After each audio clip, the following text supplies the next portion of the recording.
कि मेरे ये जो भुजाएं हैं, जो मेरे हाथ हैं, मेरे जो अश्रु हैं, ये भी किसी काम के नहीं हैं अगर मेरा सुदामा मेरे से दुखी होकर चला जाए।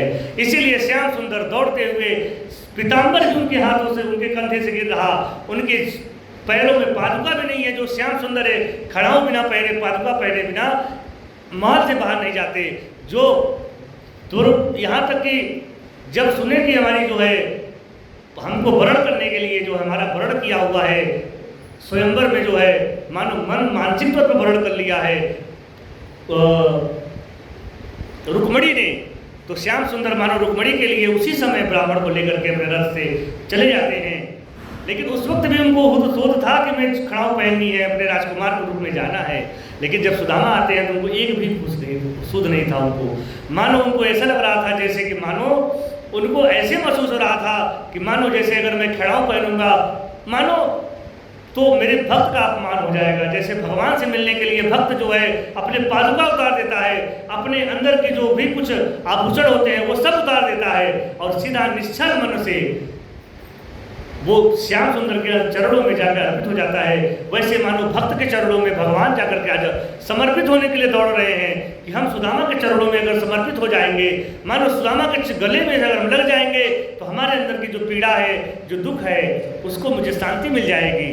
मानो जैसे कोई वैद्य हो और आज श्याम सुंदर ही हमारे मरीज बन गए और मानो सुदामा हमारे जो दुखी आत्मा है, जो परिवार इत्यादि से दुखी हो गए हैं, अपने बच्चों के दुख को देख करके दुखी हो गए हैं, मानो श्याम सुंदर उस श्याम सुंदर के वो मानो वैद्य हो गए हैं।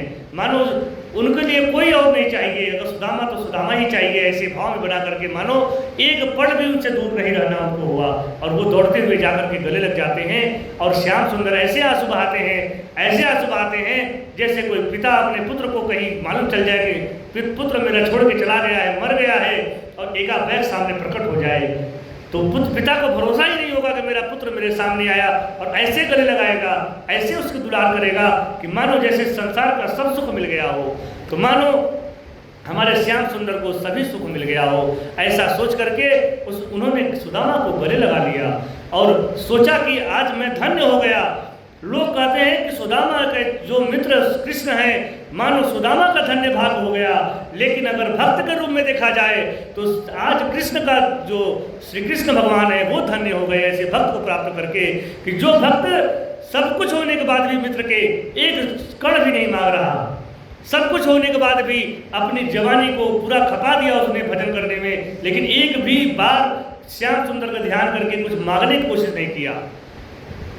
ऐसे भक्त को देख करके मानो श्याम सुंदर भी धन्य धन्य हो गए और कहे कि इसके लिए तो मैं खुद को निछावर कर दूं तो भी कम है।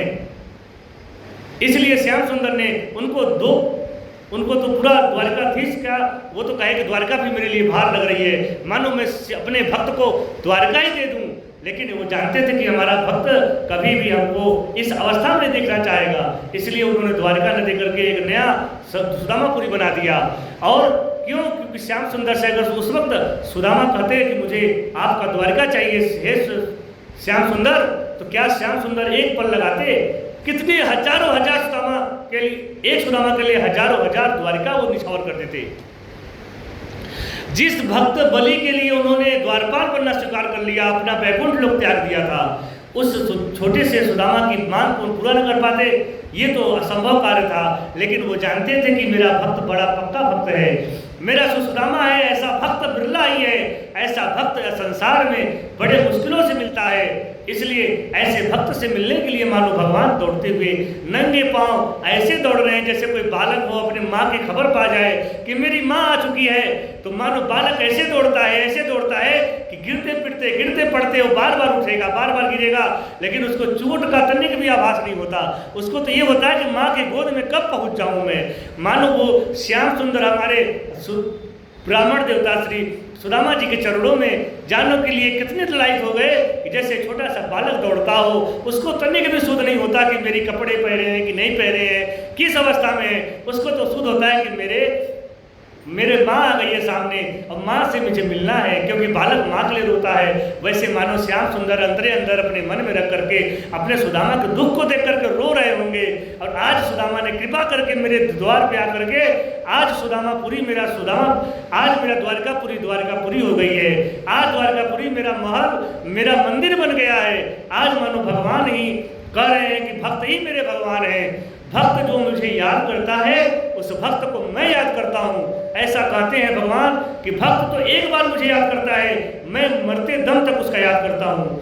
कहते हैं हमारे परम पूज्य राघवाचार्य महाराज जी कि जो भक्त भगवान को याद करता है, भगवान भी उस भक्त को याद करते हैं। उदाहरण देते हैं भरत का कि भगवान राम तो भरत को तो भगवान राम को तो याद करना ही था, क्योंकि वो उनके प्रभु हैं। लेकिन उस भरत को मानो राम जी हृदय में बसा करके हर समय याद करते हैं कि भरत कैसे रह रहा होगा बेचारा, मेरे बिना तो एक पल नहीं जी पाता, वो कैसे जीवित होगा, क्या कर रहा होगा।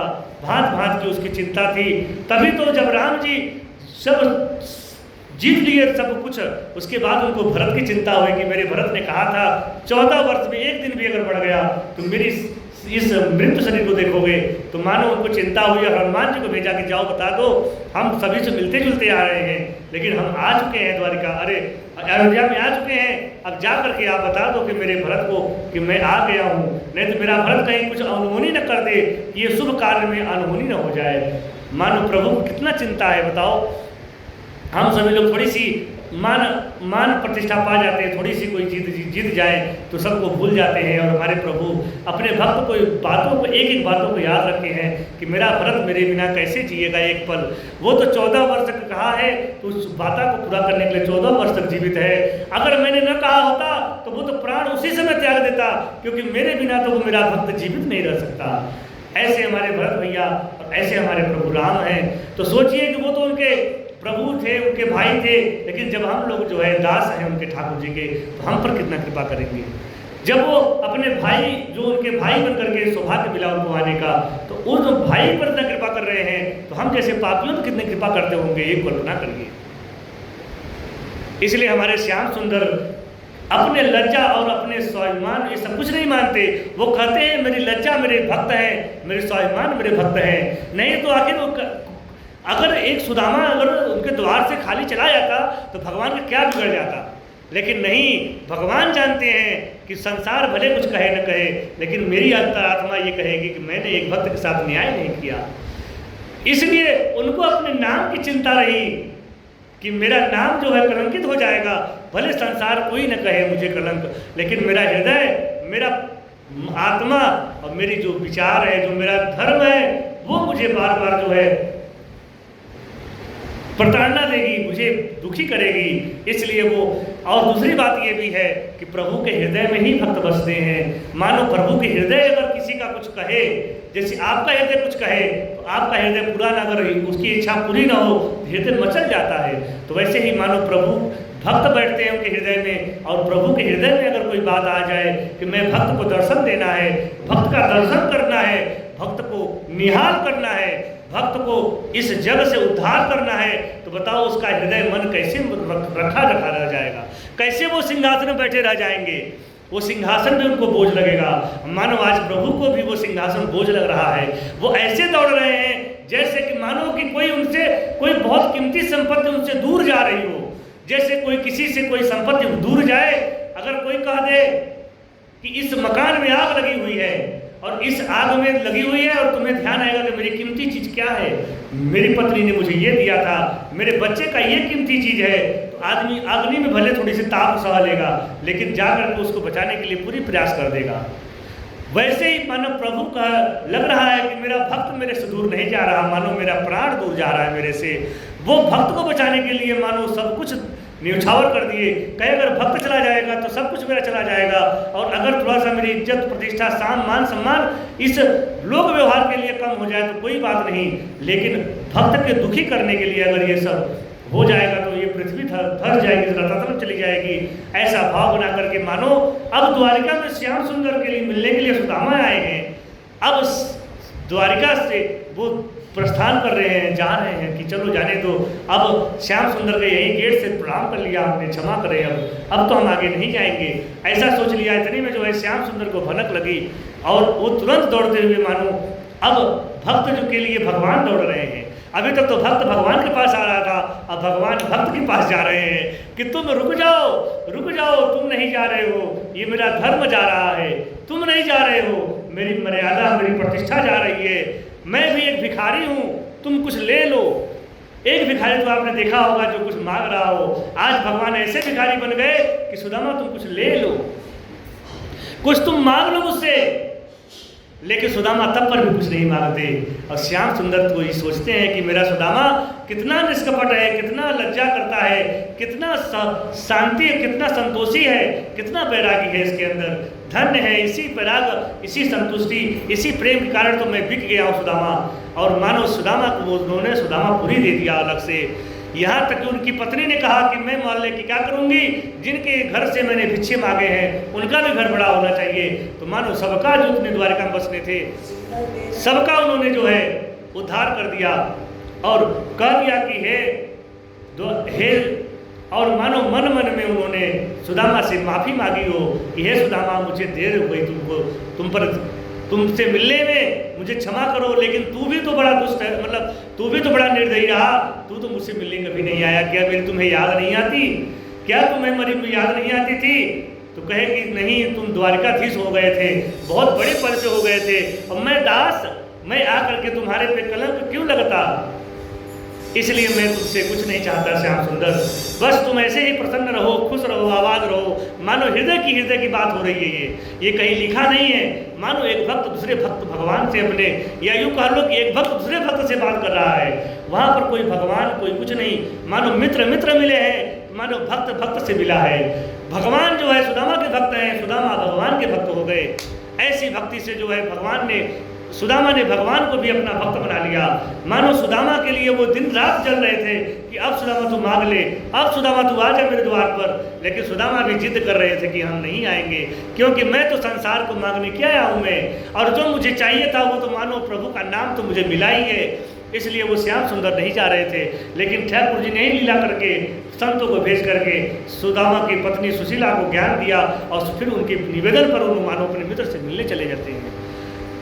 इसीलिए प्रभु को कहते हैं हमारे कि अगर तुम मेरे लिए सब कुछ छोड़ने को तैयार हो तो मैं भी अपनी सब कुछ छोड़ने को तैयार हूँ, लेकिन तुम एक कदम तो बढ़ाओ तो मैं सब कुछ छोड़ दूंगा। लेकिन मेरे भक्त तुम कुछ तो करो मेरे लिए, एक कदम आगे तो बढ़ो। तुम तो चाहते हो कि तुम्हें सब मिल जाए, लेकिन मुझे कभी नहीं चाहते हो।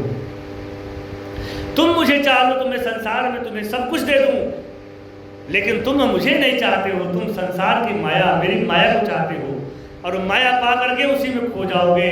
ठीक वैसे ही जैसे मतंगा जो होती है वो प्रकाश में देख करके प्रकाश में जाकर के डूब करके प्रकाश में ही जल जाती है वो। और मक्खी जैसे होती है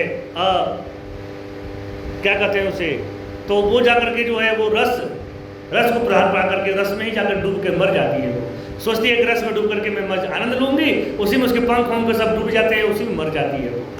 वैसे ही हम लोग संसार की चीज़ें सोच करके अच्छा मानते हैं, संसार का सुख मिल जाएगा, लेकिन संसार की ऐसी कोई सुख नहीं है जिस सुख को प्राप्त करके मन को तृप्त कर लिया जाए। संसार के अगर कोई सुख होता सच्चा, तो संसार में कितने बड़े बड़े लोग हैं कि जिनकी गिनती नहीं कर पाते कि मेरी संपत्ति कितनी है। ऐसे करोड़ों लोग होंगे जिनकी लिखा पढ़ी नहीं है कि मेरी संपत्ति कितनी है, और 10 साल 5 साल बाद जानकारी मिलती है कि अरे मेरे तो पिताजी ने वहाँ भी जमीन लिखवाई थी, अरे मेरे पिता ने तो वो कंपनी भी मेरे नाम से ही है, अरे मेरे तो ये है वो है। जिनकी अनगिनत संपत्ति है, अनगिनत पैसे हैं, वो भी संसार में सुखी नहीं हो पा रहे, क्योंकि उनको भी नहीं मालूम चल रहा कि संसार में सुख कहाँ मिले मुझे। इसीलिए संसार में सुख ढूंढ करके हम लोग गलत कर जाते हैं, और श्याम सुंदर को छोड़ करके हमने अपनी ज़िंदगी को मानो सस्ते में जो है ख़त्म कर देते हैं। लेकिन अगर सच्चा सौदा करना है, सच्चे व्यापारी बनते हो, तो अपने प्रेम का व्यापार करो, और उस प्रेम को मानो श्याम सुंदर को बेचने के लिए कर दो कि श्याम सुंदर तुम्हारे आगे बिक गया है, बिना मोल की मैं दासी हूँ, निःशुल्क दास का, मैं बिना मोल की दासी हूँ, जैसे गोपियाँ कह रही हैं, मुझे कुछ नहीं चाहिए तुमसे, तुम मेरे हो और हम तुम्हारे हैं, इतने मेरे से चाहिए। इसलिए श्याम सुंदर कृपा करके दर्शन दे दो मुझे। यही बात गोपियाँ कह रही हैं, यही बात हम लोगों को भी कहना चाहिए। मानो गोपियाँ हम लोगों का प्रतिनिधित्व करके बोल रही हैं कि मानो ये संसार के जो मायावी जीव हैं, ये तुम्हारे कुछ नहीं चाह रहे तुमसे, बस तुम्हारी कृपा की, करुणा के सागर की एक झलक चाह रहे हैं, एक बूंद टपका दो उनके चरणों में, उनके हृदय में मानो तुम अपना प्रकाश, अपना स्वरूप उनके हृदय में वास करा दो। हे वासुदेव श्री कृष्ण, अपने उस वासुदेव नाम को सच कर दो कि जो हृदय में वास करते हो, उस हृदय में अपना दर्शन दे दो उन भक्तों को। मानो भक्त तुमसे कुछ नहीं चाह रहे, तुमसे कोई उनकी आकांक्षा नहीं है, तुमसे तो भक्त अपने को निछावर कर दिए हैं, तुम्हारे ही वो हो गए हैं। मानो वो तुमको उनको खरीदना नहीं है, बस तुमको उनको निहाल कर देना है, तुमको उनको दर्शन दे करके उनको इस संसार से उद्धार कर देना है। तुमको तो कुछ नहीं करना, सिर्फ सामने आकर के मुस्कुरा देना है। तुम्हें कुछ नहीं करना श्याम सुंदर, सिर्फ भक्तों की परीक्षा न लेकर के उनके सामने खड़े होकर के उनका दर्शन एक बार कर लो या दर्शन दे दो, जो भी कह लो। इसी से भक्त निहाल हो जाएंगे और तुम्हारे चरणों में और कुछ नहीं मांगने आएंगे। तुम्हारे सच्चे भक्त हैं तो तुमसे कुछ नहीं मांगेंगे वो। क्यों? क्योंकि जहाँ तुम मिल गए तो संसार की उनके लिए क्या अहमियत रखती है। जो तुम्हें सब कुछ छोड़ करके पाने आया हो, वो भला संसार को क्यों चाहेगा? अगर संसार चाहिए होता तो तुमको मांगने क्यों आते हो? इसीलिए वो सब कुछ छोड़ के आए हुए हैं, घर द्वार परिवार सब छोड़ के आई हुई हैं। अब तो कृपा करो, अब तो दर्शन दो। ऐसे करके श्याम सुंदर से सभी गोपियाँ प्रार्थना करती हैं और श्याम सुंदर हमारे साक्षात प्रकट होकर के मानो दर्शन देते हैं और कहते हैं कि, और उसके बाद जो है दर्शन देकर के गोपियों के इस हृदय पीड़ा को जो मानो पूर्ण करते हैं, वो दुखी जो हृदय पीड़ा है उसको मानो हरण कर लेते हैं और उन हृदय पीड़ा को हरण करके गोपियों के बीच में श्याम सुंदर, जितने गोपियाँ थी उतने श्याम सुंदर बन करके उनके जीवन का जो दुख था उसको दूर करके मानो वो एक दिन एक रात जो थी वो मानो एक साल वर्षों भर एक साल के बराबर कर दिया श्याम सुंदर ने। जैसे एक श्याम सुंदर करोड़ों करोड़ों श्याम सुंदर बन गए गोपियों के साथ, वैसे ही हमारे एक जो दिन था, एक रात्रि जो कल जो शरद पूर्णिमा की रात्रि थी, उस रात्रि को उन्होंने सालों साल एक एक साल बराबर कर दिया। ऐसे हमारे श्याम सुंदर हैं, ऐसे हमारे प्रभु हैं जो करुणा के सागर हैं, जो सागर में गागर भर देते हैं, जो छोटे से पुष्प में भी जो है खुश होकर के पूरे संसार को निटावर कर देते हैं, जो छोटी सी भगवान के भक्तों की अश्रु बिंदु से 2 बूंद टपकाने मात्र से पूरे संसार की सुख संपत्ति उसको भक्त को दे देते हैं, जो भगवान हमारे 2 बाणी मृदु मधुर ओम गोविंदाय नमो नमः करने मात्र से श्याम सुंदर खुद को निछावर कर देते हैं। ऐसे हमारे करुणामय दिन वत्सल भगवत वत्सल भगवान हैं, जो कभी आज तक अपने नाम को कभी भी कलंकित नहीं किए हैं। तो हम जैसे पापियों पर भी कभी ऐसा कलंकित हो जाए, हम जैसे पापियों पर, ऐसा वो कभी नहीं चाहेंगे। इसलिए हम सभी पर कृपा करेंगे, जरूर दर्शन देंगे। ऐसी भावना बना करके श्याम सुंदर चरणों में प्रीत करते हैं। बोलो वृंदावन बिहारी लाल की। इसीलिए हम सभी लोगों को श्याम सुंदर से प्रेम करना